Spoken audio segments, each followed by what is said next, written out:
Welcome back and thank you for staying with us. This is Daybreak. If you are joining us on the hashtag on X is Daybreak, the SMS code is 22422 at Citizen TV Kenya and at Ayub Abdikadir. This morning we are taking a look at the flooding situation in the country in the aftermath of the drought which affected thousands of Kenyans and pushing many on the brink of farming. In the studio with me is the Secretary General of the Kenya Red Cross, Dr. Ahmed Idris. Good morning, Daktari. Thanks for your time, much appreciated. Thank you. Dr. Kalua Isaac Green is the ecopreneur and an environmentalist for that matter, talking to us about this, the climate extremes and what needs to be done to fix the water crisis in Kenya. He has been championing for that for a very long time.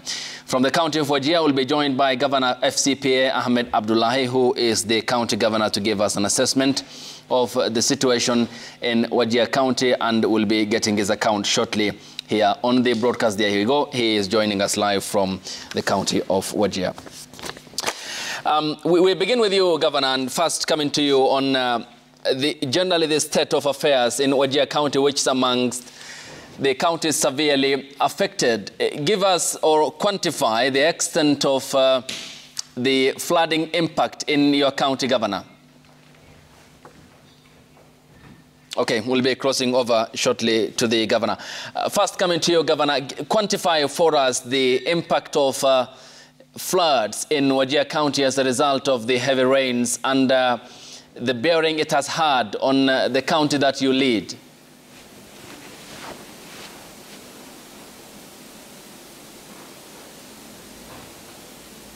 Okay, Governor, if you can get me, again, coming up with a question, quantify for us the extent of the damage as a result of the heavy rains and the flooding in Wajir County. Thank you very much, Ayub. Thank you very much, and good morning to the panelists. The floods and the rains generally have affected us immensely. And by our estimation, about 10,000 households as of today have been affected one way or the other. This assessment is ongoing. It's been raining here since yesterday, and those numbers are likely to go up today.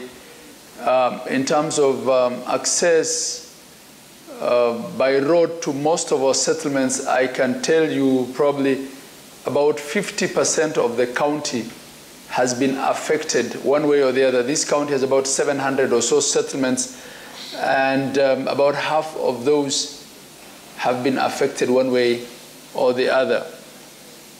Okay, coming to you, Dr. Ahmed Idris, I mean, you can clearly see that the governor gives an account of 10,000 households. Of course, this number increases in regards to also the number of counties, 19 so far affected.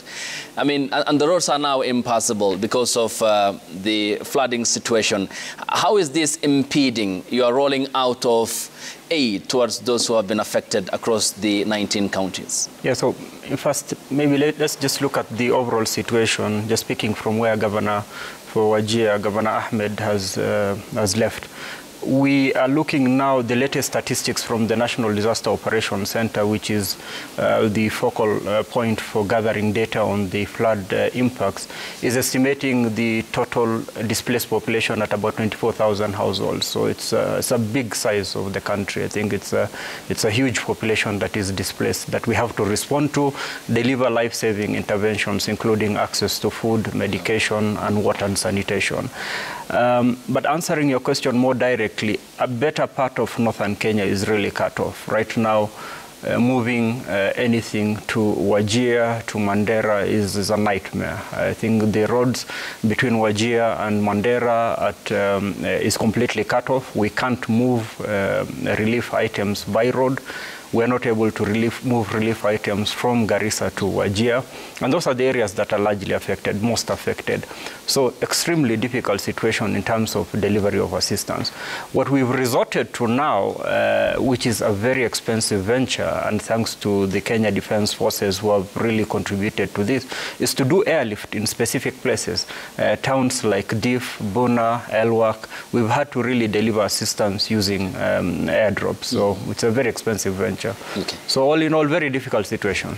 All right. Dr. Hari, from the environment's perspective, the head of state here on Monday, when he led the national tree planting exercise, talked about the climate extremes, and what he said was as a result of climate change. Here we are now off the drought and into the flooding situation. Still, the consequences seem, if not bigger, of the same magnitude as that caused by the drought, now washing away even the livelihoods of the people. Talk to us about now water harvesting, what needs to be fixed from both levels of government's perspective, the county and the national. Thank you for having me here. I also want to convey my heartfelt condolences to families that have lost their dear ones, people who have lost their property, hard-earned property. It's very painful when you work hard to feed your children, and all that you have is taken away in a day. And therefore, I want to thank you, because what you mentioned is very important. It's a pity that when you are having so much rain, 2 days later, you have people going down to the river, 3 kilometers, 4 kilometers, 2 kilometers, yet water was already there. So we keep looking for water in the wrong place as a nation, because we are an agricultural nation. We look for water from up, yet we need to look for water from down, because it's already delivered to us by God, and that same water should not become a danger to us and a calamity. And therefore we need to keep asking ourselves, because it's a matter of continuous improvement. Why are people in Budalangi suffering today, yet we thought we did what we needed to do? There is a need to understand that there is the importance of continuous improvement of the infrastructure that is so important. We need to understand and appreciate that education at the level of grassroots, it should not be top down. It needs to be from the grassroots level, because we sometimes imagine this, but people from the grassroots do not understand. You have a family. Very good that we know that we are talking of 96,000 families. They have cows that they would have sold. A few of them, if they are well educated, buy a tank, buy a system that could be able to keep them there. But more importantly, we have underground reservoirs that God has given us. This is an opportunity to recharge boreholes with a lot of water. This is an opportunity to create tiny dams, just enough for 2 cows, and going all the way to the big dams that we can be able to deal with. And therefore, there are many opportunities that we now need to think about, but we must not just think about as assistance. It's not an opportunity for Serikali's idea. It is an opportunity for making it make sense to the individuals that are involved. We'll proceed with this discussion. 2 doctors and FCPA Governor Wajir County.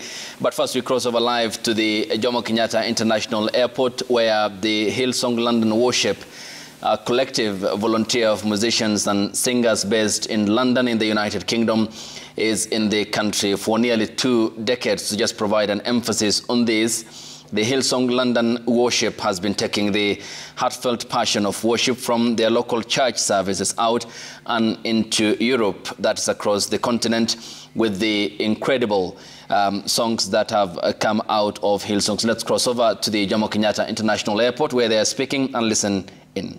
The night is geared around worship. You know, we're not a performance band.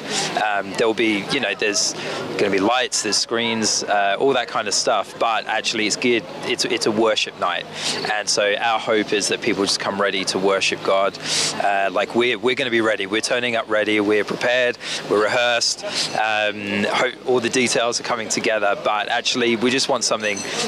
We want there to be something fresh on the night. Yeah.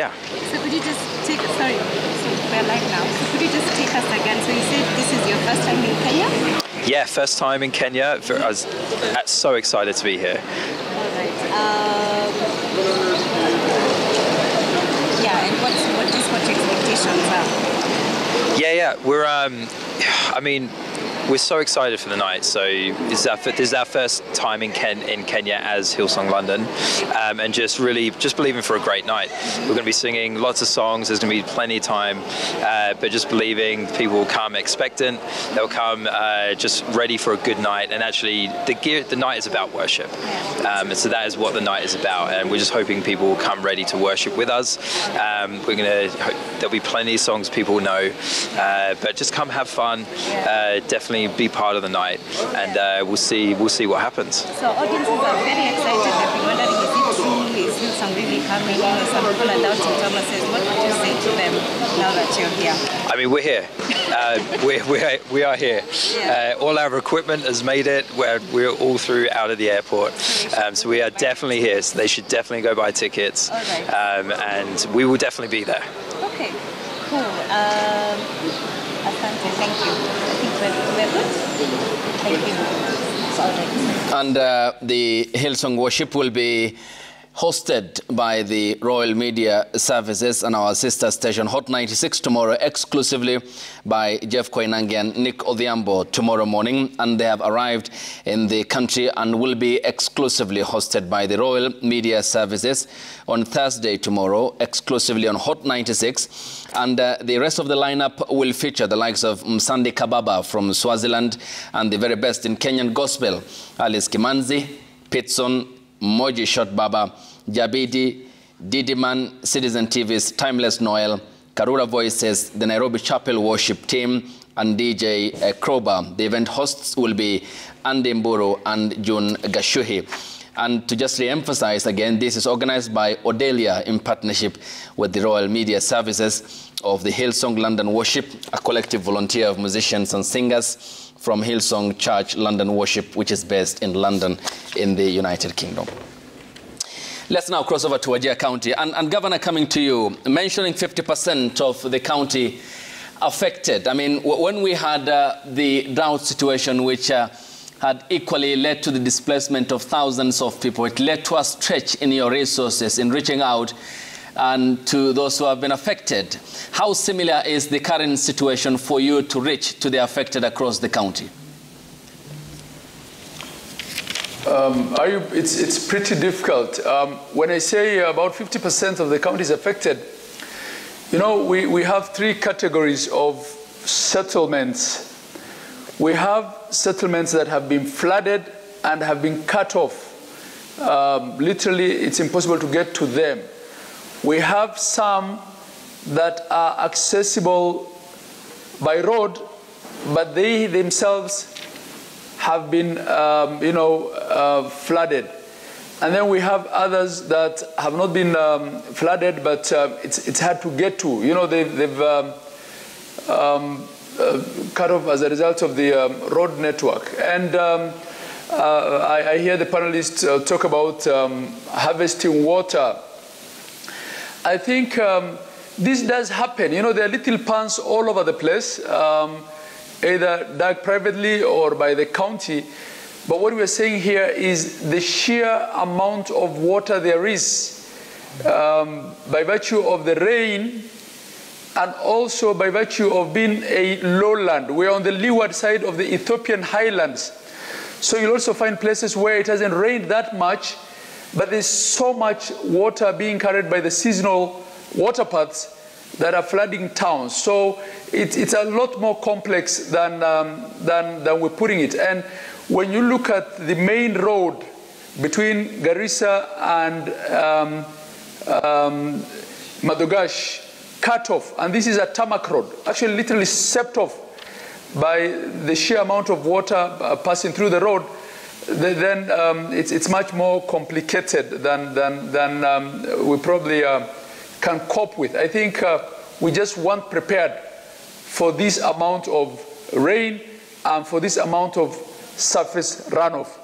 And our biggest problem now is really accessibility. I mean, even the main town where I am, the headquarters of the county, is running low on literally everything because of the major road being cut off. We're running low on food in the shops, and there's a bit of hoarding now starting.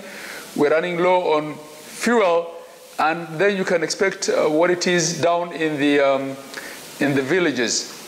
Dr. Ahmed will tell you today we're actually partnering with him to bring down 20 metric tons of food and some nets, because there's also a lot of the fear of vector-borne diseases as a result of too much mosquitoes here, by airlifting the same. And you know, we as a county government, we're paying for that, and they're providing the food. But the challenge then would be, how do we get it out of the headquarters to the villages? And that's where we are seeking the help of KDF. So comparing it to the drought, part of the challenge is that before these major rains, we had literally 5 or 6 failed seasons, and there was a very desperate drought situation. At that point in time, there wasn't a lot of thought of into excavating ponds, because the priority then was to save lives, to track water and to buy food. And then we get into this situation. So it's a bit tough, but the silver lining to it is that when it's all over, then there will be, the ponds hopefully will be full, those that won't have been washed off, and also that the aquifers will have recharged. We've lost 4 lives so far as a result of most of them in water ponds, including a student who was sitting his exams, who decided to venture into a water pond in the breaks between the 2 papers. The priority now is to ensure that there's no more lives lost, and that these marooned villages have some access to medical care and food. Thank you. Okay. Dr. Ahmed, I mean, when the Deputy President, and we'll shortly be getting that story, which was done by Safin Achieng Omo, my colleague, on Friday, that was the meeting between the stakeholders, including the Kenya Red Cross. I mean, talk to me then about the convergence point of pooling these resources together, because when the Deputy President convened a meeting that included the county governors, you, the stakeholders at his current residence, there was the estimated figure given of 10 billion Kenya shillings. Now that the Minister of Defense is also involved, I mean, how then are you going to reach out by air to these people now that the roads are cut off? And is that ongoing? Is that process, has that process kick-started? So the figure that the Deputy President shared shows how expensive this response is going to be. I think 10 billion shilling, and it's likely to be more in total response, is really, really expensive for the country. The strategy that we are using as response agencies is one to coordinate our work, avoid duplication, ensure that we, we save on money through that process of coordinated approach, and that's what the Deputy President is chairing.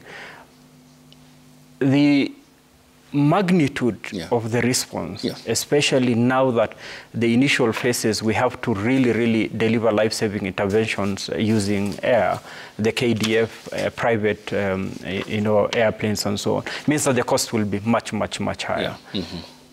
But what we have to look at is also the overall cost to the economy, the overall cost of destroyed infrastructure, the overall cost to lives.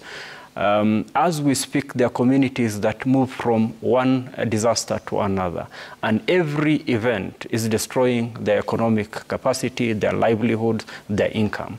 And so the long run, the cost that we should really be worried about is not just the response cost, it's the overall cost to people's lives and people's livelihoods.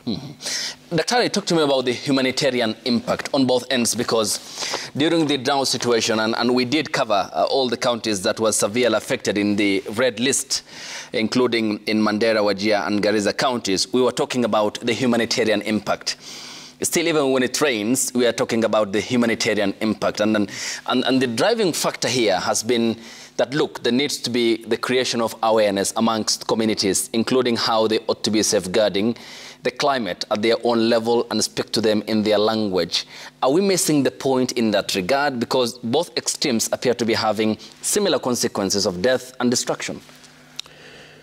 Allow me, first of all, again, to thank the Honorable Governor. He's doing a good job under the circumstances. I've been following what he's doing as a governor, and I salute him for the great job that he's doing. And the people of Wajir County are glad and happy to have him as a governor. And what he has put through, first of all, is a calamity. In a calamity, you need to respond to humanitarian and in an humanitarian approach. The kind of approach that is needed right now is response to save lives, to give food, to deliver medicine, the normal things. This is the action that makes sense today. The question that we need to ask ourselves, how did we get here? We do know very well that rains will come. And for sure, a calamity like what we have is expected. And I really want to thank the government, the team that is led by Mheshimiwa Gachagua, for a great job that they are doing. It's more enormous than any Kenyan can comprehend, because it's a multifaceted and multi-government situation that they are putting together. But how did we get here? Did we not have early warning systems? Is it not an opportunity right now to start putting our funds together, putting our act together, so that we can be able to have enough early warning systems, the enormous systems that we have? We are talking of a situation where we have the meteorological department does not have enough support. They need to have centers that are as many as possible, multi-areas, because it's multi-climate areas, so that this is already known by the time we have this problem. We need to create awareness. When I say that it needs to come from top down, before the water gets to the river, any river, anywhere, leave alone the big situation and calamity that we have in Wajir right now, it passes through land that is owned by us. How are we managing that? Are we creating opportunities? And I am not just talking about the situation in Wajir, because that is an end, clearly worse situation that you cannot even comprehend how to deal with. But what are the little steps that we are taking at our own individual places? How is an organization that is led by my good brother Secretary General working towards dealing with this process? We have seen Kenyans previously supporting Kenyans for Kenya in a very responsive manner. Why? Because it made sense at that time that every Kenyan needed to pull together. How open is every institution, not just Red Cross, towards funds that have been received? Are we taking it as a private sector process or an approach, or are we dealing in a way that everyone can be able to understand and progress in all this? His organization is our organization. The cross belongs to us. How much funds are they using towards the opportunities to deal with these challenges? And I really thank him for what he's doing today, because there is some semblance of focus. So that it is not the hotels that are very important to every Kenyan, it is the action. Look at what is happening in where the places that there is war today. The Red Cross is doing great things. And this man here is unknown to Kenyans, even from before when he was there. I believe he has been very focused. I believe there needs to be more openness so that Kenyans can understand and appreciate what we need to deal with. So resources, dealing with things the way that we must be able to deal with, government pulling together in one direction, and a clear communication strategy, because we can never succeed in this war of dealing with floods unless there is proper communication and everyone understands what action they are supposed to do, however little, because before it gets there, it starts very small. Yes, Dr. Ahmed, yes. I just maybe just to reflect on the points that my colleague has raised. Let's ask ourselves the question, why is it that we have more problems in northern Kenya in terms of the floods? Yes, it could be a question of the rain, but I can tell you the rain in northern Kenya is not that much. One explanation has been given by Governor Ahmed of Wajir, being that we're having a problem of waters from Ethiopian highlands and so on. But what we have to remember is that this problem is not just a weather problem. It is an interaction of the weather, the geography, and development problems. Unless we deal squarely with the problem of development in different parts of the country, some places will be experiencing this particular situation. Second, you asked the question of, are we well prepared, generally speaking? What we have to remember is what we're experiencing is an extreme weather event, okay? I can tell you no amount of preparedness perhaps will completely prevent it. Let's just accept that. The 2021 floods in Europe was a test of that. So it doesn't really matter how well we're prepared on it. But the level of investment we require as a country to prevent floods is not a small sense. It is a huge investment. And it's an investment that we can't get right if we do not really do other things in the country, other fiscal policy changes and so on. If our public finance architecture, we're spending a huge part of our resources on recurrent expenditure with very little remaining for development. How do we expect to build these dams? How do we expect to build the dikes? Where do you expect to come from? If we are cutting down trees every day, how do we expect runoff to be reduced in the country? If we are settling on riverine areas that we are not supposed to settle, if our built architecture is really restricting the laws of nature, if we've decided to grab anything that is grabbable, including river plains, how else are we expected to address this? Which largely, again, speaks to the human impact. Exactly. On the consequences thereafter of the climate catastrophe. But that the main the message is that this is not a humanitarian question. It is a development planning question. And that work on development planning is something all of us have to take seriously. Okay. When we get back from the break, we also talk about, and starting off with the governor after the break, on the mixed messaging. At some point, the Met Department said that this is El Nino. The head of state said in Dagoretti South, no, it isn't. And then thereafter, the Met Department managing director came out to apologize to Kenyans, and how this mixed messaging also led to low, in terms of preparedness level, and hampering the efforts by agencies, including the Kenya Red Cross and also the counties across the country. The hashtag on X is Daybreak. The SMS code is 22422 at Citizen TV Kenya and at Ayub Abdikadir. We will sample your feedback in the course of this broadcast, and we thank you for staying with us. The discussion continues after the break. Stay tuned.